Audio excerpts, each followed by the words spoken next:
Elena wiped the dust off an old wooden trunk. It sat in the corner of her attic, forgotten. She hadn't opened it in years. Inside, she found old photographs and letters. The letters were from James, her James. Her heart ached with a familiar pang, yet here he was, preserved in time. Elena traced the faded ink of his name. James' words brought back a flood of memories. The memories were as vivid as yesterday. Elena and James were inseparable in college. They were the quintessential college couple, the envy of their friends. He was studying literature. She was passionate about art. They spent countless hours in cozy cafes, debating poetry, sharing dreams, and sketching their futures together. Their love was pure, innocent, passionate. But life, as it often does, had other plans. After graduation, James moved to Chicago to pursue a career in journalism. Elena stayed in their college town, accepting a teaching position at a local school. It was a mutual decision, driven by practicality and the fear of holding each other back. They promised to stay in touch, to make it work despite the distance. The first few months were filled with long phone calls and even longer letters.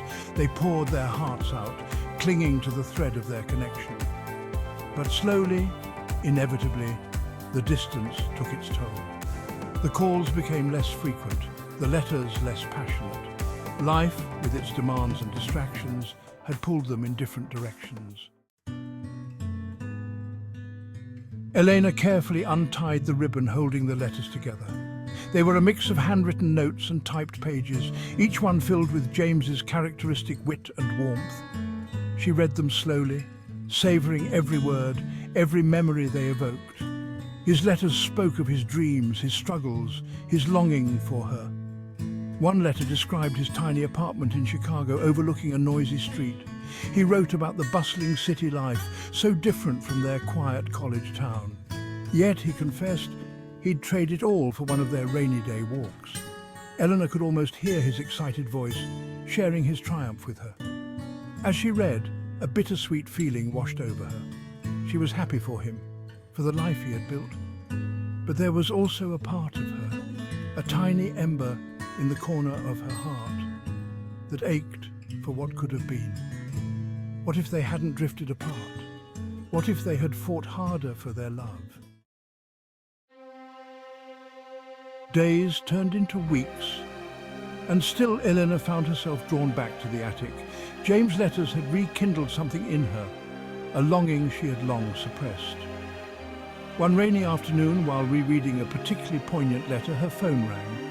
The caller ID displayed an unknown number, but something about it seemed familiar. Eleanor hesitated for a moment before answering. "Hello?" she said, her voice barely a whisper.